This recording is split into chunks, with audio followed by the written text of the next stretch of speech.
Welcome to the Tournament Poker Edge podcast, brought to you by TournamentPokerEdge.com, the only podcast dedicated exclusively to poker tournament strategy. Now here's your host, Clayton Fletcher.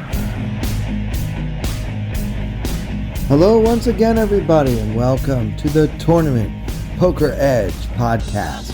I'm your host, Clayton Fletcher, in New York City, where I am back at it, writing and performing stand-up comedy. If you're in New York City this weekend, come see me Friday and Saturday night at West Side Comedy Club. It's on the corner of Amsterdam Avenue and 75th Street. And I'll be performing there with some of the best comedians in the world this weekend. And you can get tickets right now at www.westsidecomedyclub.com. People make fun of me for saying that www, but I'm old, guys. You're lucky you don't have to hear me say http:// Well, I guess I just did. All right, we're going to do something a little bit different this week. First of all, I want to thank you guys, those of you who have reached out about sponsorship. I was hoping to make an announcement about new sponsors for our podcast today, but I think we're going to have to wait one more week to get that all figured out and worked out. But yeah, needless to say, I am absolutely moved, touched, and blessed by the outpouring of support for this podcast and how many of you have businesses that are interested in sponsoring the podcast. So that's pretty cool. You know, we can all do this thing together, and it makes me happy. It makes me feel really good. Another thing that makes me feel really good is when you guys tweet me at Clayton Comic.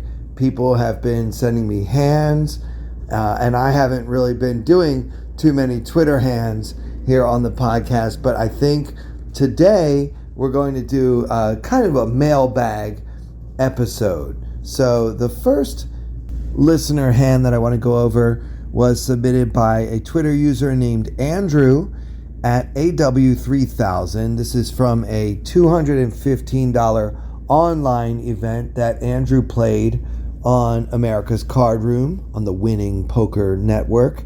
The tournament has a $60,000 guarantee, and at least when I was playing in that tournament on a regular basis not that long ago, they seldom hit that guarantee. So it often had an overlay. I'm not sure whether or not this particular iteration of the $215 nightly $60K on ACR happened to hit the guarantee or not.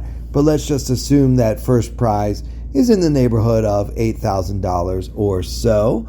Our hero here, Andrew, has a top 20 stack, about 10 spots away from the bubble. Now, he only submitted the big blinds and not the actual chip counts and stuff, so I'm going to fill in a few blanks here and try to make the math easy. The stack sizes are accurate, and pot sizes are only accurate to the extent that the correct number of big blinds are in play. But I'm just going to plug in numbers because I know some of you prefer to hear an actual amount as opposed to a number of big blinds. So we can do both, and I always try to do both for you guys because we all kind of see poker through our own lenses.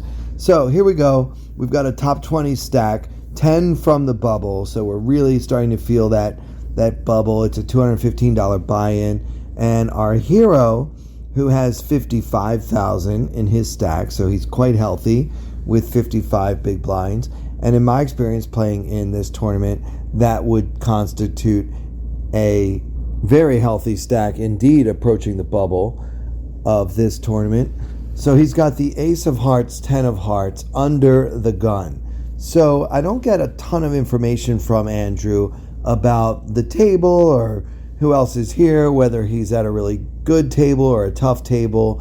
I know that all the solvers have us pretty much always opening with the ace-10 suiteds of the world. But I'm going to tell you guys, and I've said this before on the podcast and certainly gotten some pushback from many of you on Twitter about it, but I don't really mind if you want to just go ahead and fold this hand.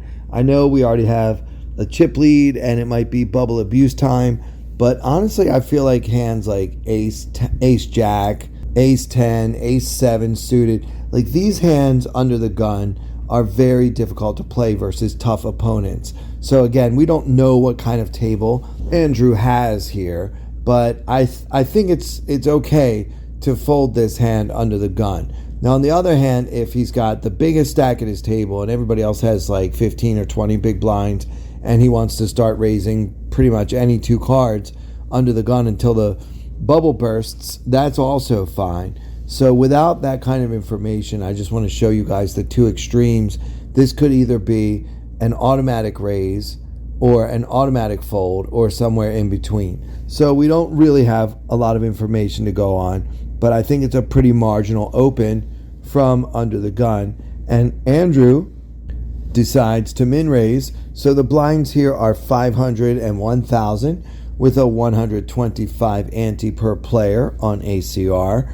And our hero under the gun with ace 10 of hearts min raises to 2,000. Now the action folds all the way around to the big blind on our immediate right, who calls with 40,000 behind. So we're going to be heads up in position, hero holding the ace of hearts, 10 of hearts, and with 5,500 in the middle, the flop comes king of hearts, 8 of clubs, 7 of hearts. So king 8 7 with 2 hearts. So we have flopped the nut flush draw, and the big blind checks. Hero decides to put in a C bet here. I think that's pretty uncontroversial.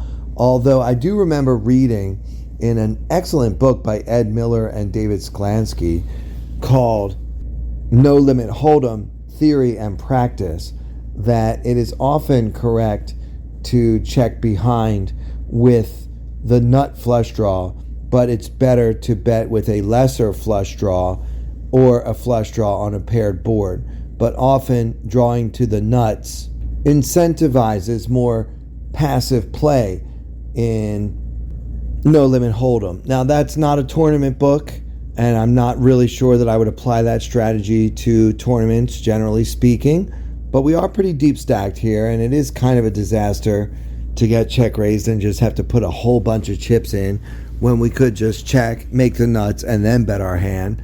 And I have done some solver work with PO where I have seen many times the solver does prefer checking with a draw to the nuts, but betting with a lesser draw. So that's kind of a general, very general rule of thumb that I'm not even sure counts as a rule of thumb. Maybe it's more like a rule of pinky toe, but it's something I've read that I wanted to pass along to you guys, and I have confirmed it using the solvers. And you guys can play with your own solvers too and see how much more often PO wants to bet with a draw that is not to the nuts than it does in the same exact situation with a draw that is to the nuts, and draw your own conclusions from that. Anyway, hero decides to c-bet here, and he puts in 2,500, and villain, who again starts the hand with 40,000, check raises to 10,000. So what the heck are we supposed to do in this situation? We're sitting here with the nut flush draw and an overcard. We couldn't wait to c-bet on this beautiful flop, and now we just got check raised. And remember, we're 10 away from the money. Well, in the absence of any information about the villain here, I think it's pretty hard to figure out what to do. There are players that would check raise really wide on a flop of king 8-7. Like if they had 10-9, they could have a worse flush draw, which would be ideal for us if we're going to put in a whole lot of chips here. They might do that with just any king. Some players would even do it with a hand like ace-8, and they're just trying to take it down. So basically my decision would depend largely on my opponent's proclivities. How aggressive is he generally?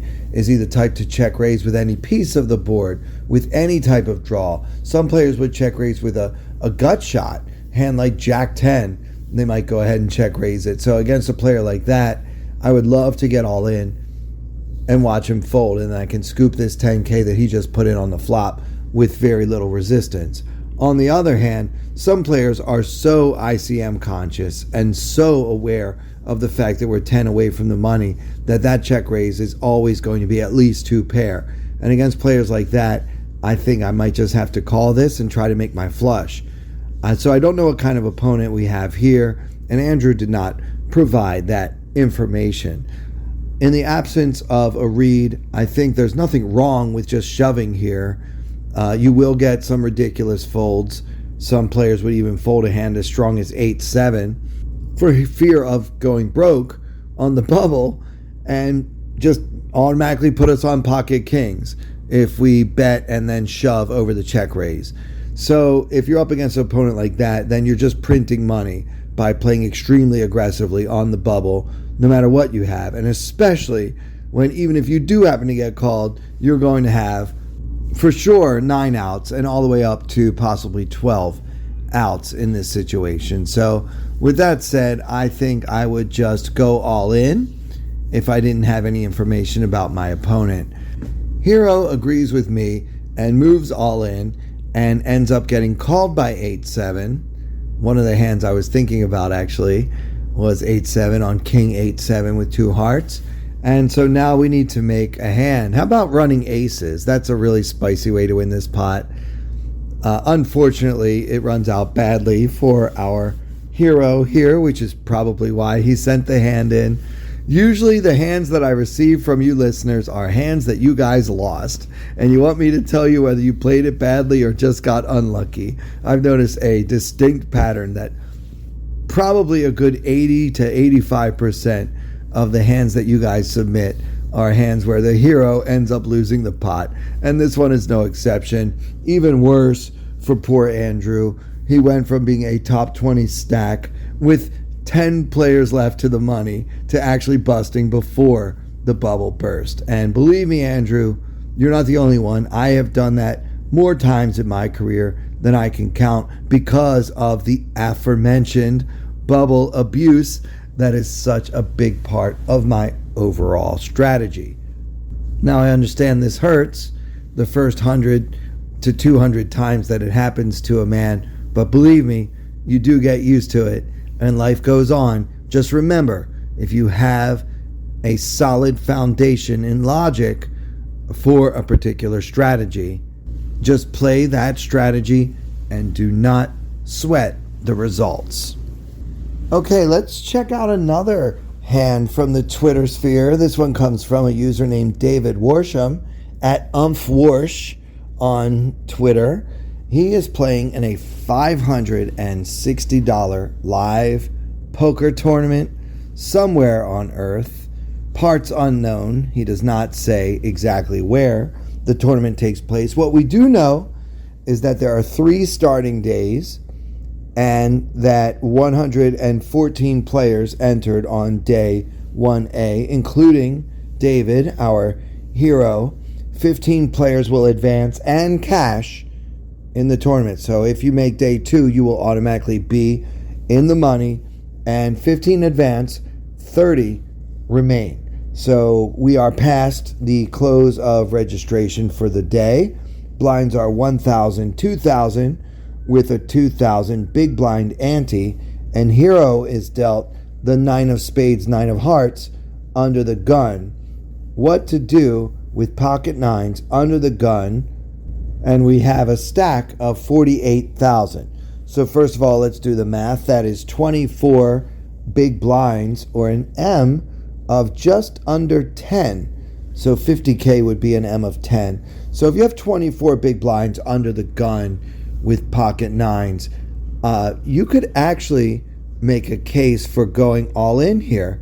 It might sound crazy to some of you, just open shove 24 big blinds. Believe me, doing so is plus EV, and it increases our stack by 10%, a little more than 10%, which is not a bad result for pocket 9s. If no one calls, we increase our stack by 10%. If someone calls with pocket 8s, we're probably going to increase our stack by a lot more than 10%, more like 100 and some percent.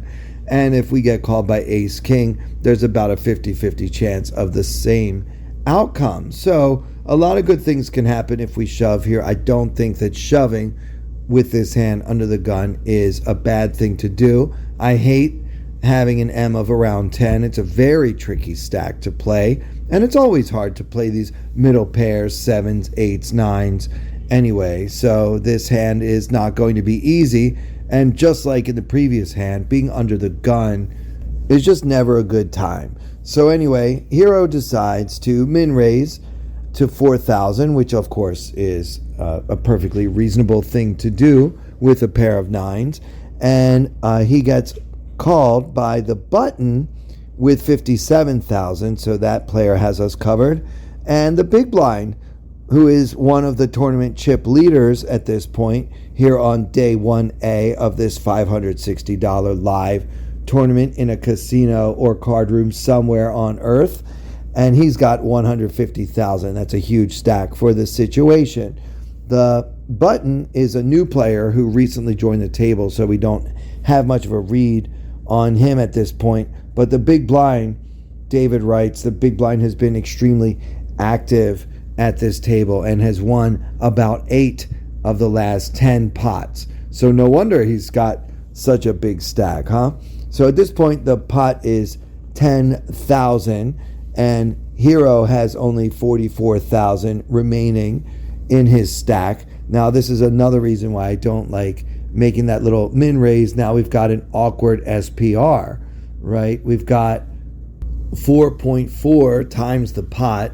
We've got pocket 9s, and we're sandwiched between two bigger stacks. So this is not exactly an ideal setup for David in this situation, but the flop comes 8 of hearts, tray of hearts, tray of diamonds. So hard to beat that flop when you have pocket 9s. I mean, I suppose we could wish that a 9 would show up on the flop, but that doesn't happen very often, guys. This is about as good as it gets for pocket 9s. I'm loving this flop. I'm just not sure that I'll be able to get my whole stack in without being behind, because that 4.4 SPR is a problem. Anyway, big blind makes it easy for us. He leads out for 6,000, and the action is on Hero holding the overpair 9s. So question number 1, do we think that the big blind, who we mentioned has been extremely active at this table, do we think that he would lead out with a hand that is better than pocket 9s? Do you really think he would like just flop trip 3s and then just bet right into us? I mean, yeah, people do it, but it's pretty uncommon, and we could discount that a bit because this player has been so very active at this table. We do have a little bit of concern about the button yet to act behind us, but let's do a little bit more math. When this player puts in 6,000, there is then 16,000 in the middle, and Hero with only 44,000 behind. I think it's time to start raising and trying to get more chips in the middle. I'm hoping that the big blind, the very extremely active player that we mentioned, has a hand like ace 8 or any 8 really, or possibly a flush draw. Remember, there are 2 hearts on the 8-3-3 flop. So certainly we are well ahead of the big blind's range. And if the button happens to have us beat, I really don't know what he would ever have us beaten by. What if he just flatted with a hand like pocket 10s? He's got us pipped, right? Well, if it goes bet and raise, is he going to be wanting to get all in with his pocket 10s? I'm not so sure. And, I guess we could be a little bit worried about him having a tray, but really, how many flats does he have against an under-the-gun raiser when he's got a tray in his hand? Maybe ace-3 suited, I guess, possibly, but you know what? It's poker, guys. We can't worry about everything. And I know that players do tend to worry about everything a little bit more as they approach the bubble or the money bubble, or here we are. If we just can get through 15 more bust outs, we're going to cash in this thing and make it to day 2. So that may have the potential to interfere with the player's thinking. In my case, I would raise here, fade the possibility that we ran into something huge on the button, or that this button, unknown player on the button flattered us with pocket aces and is trapping and slow playing, or that he magically flopped a 3 or has a 3 and flop trips. Of course those things are possible, but I don't believe in worrying about every single thing, especially when we started the hand with an M of lower than 10. Like, we shouldn't be trying to make too many big folds in this situation. I would be thrilled that the loose aggressive player bet into me, and I can't wait to raise him and try to get all in against him. So I would make it something like 16,000. Don't have to raise too big, just a little click here, and that should be enough to get the button to fold his pocket 10s. Also, you can clean up some outs that he might have if he has 2 live overcards with a hand like King Queen or something. There's a decent amount of benefit to getting rid of hands like that behind us as well. So I like raising for both of those reasons, and I'm really hoping the button folds and the big blind shoves, at which point I would triumphantly call. And if you have a 3 and you played it this way, good for you, buddy. Anyway, that's not what happens in this case. Hero decides to just call the 6,000, at which point the button shoves for whatever's left of his 57,000. So I guess that's going to be 53,000 total. And then the big blind tanks and then folds. And I wouldn't read too much into the tank. These loose, aggressive live players tend to pretend that they have a really tough decision many times when they don't. Just seeing a board of 8 tray, he let out with nothing a lot of the time, and then just decides to fold. But first he's going to make a little show of it so that he thinks everybody's going to think, well, he must have really had something there. Look, we watched you play so many hands. You won 8 of the last 10 pots. No one's really thinking that you had a tough decision here on 8 tray after you donk led into the field. So just throw your hand away. Foldfaster.com. That's the website I'm going to start and make $1 billion on. Anyway, he does eventually decide to fold. And now Hero has a decision with pocket 9s. This button shove does kind of indicate a good amount of strength. But in my experience, guys, it's not usually going to be a tray. It might be an 8. It's more likely to be just a flush draw. Really, any flush draw. He could have Queen Jack of Hearts, right? And he sees that it went bet call on the flop, and now's my chance to semi-bluff and take it down. And that's what you want to do when you flop a flush draw on the button in this situation. The first player's bet means very little, and Hero's call kind of indicates a medium strength hand.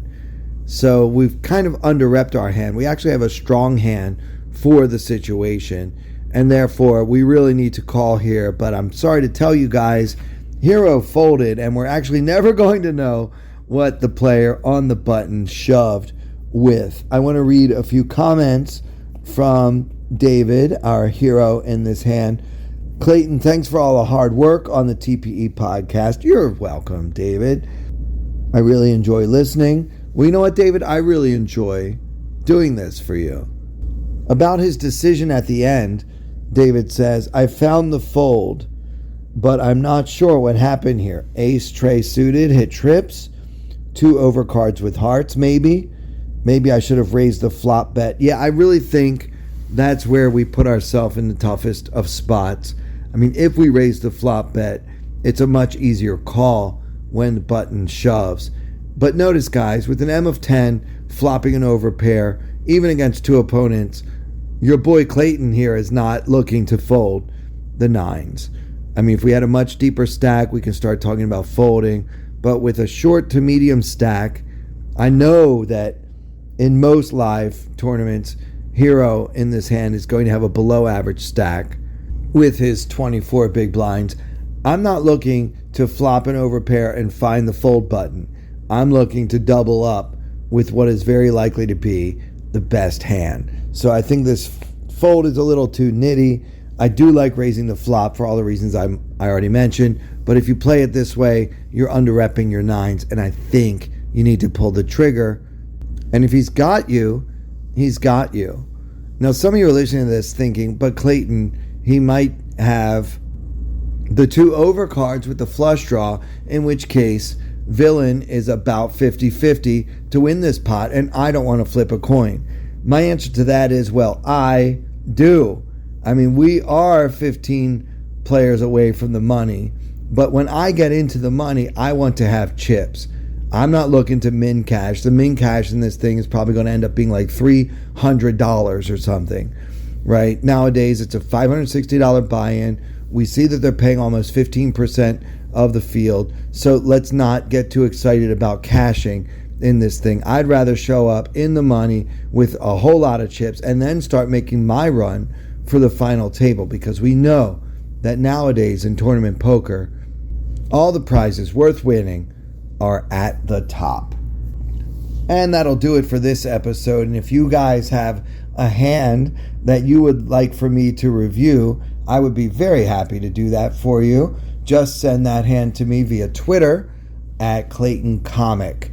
And once again, if you guys are listening to this on Apple Podcasts or on Spotify, please do us a favor and give us that 5-star review. That helps more people find this podcast and helps us to continue bringing this free weekly content to your ears. So for everyone here at Tournament Poker Edge, I'm Clayton Fletcher. Thank you so much for listening.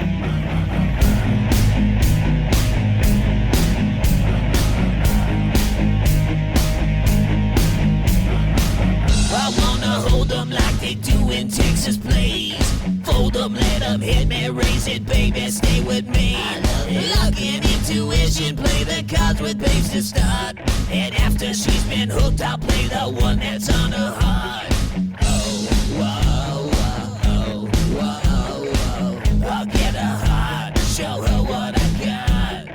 Oh, whoa, whoa, whoa, whoa. I'll get her heart, show her what I got. Carry mine, though she can't read a mile. Poker face, she's got to love nobody. Carry mine, though she can't read a mile. Poker face, she's got to love nobody. Poker face, poker face. Poker face, poker face. I wanna roll with her, a hard pair we will be. While little gambling is fun when you're with me. I love it. Russian roulette is not the same without a gun.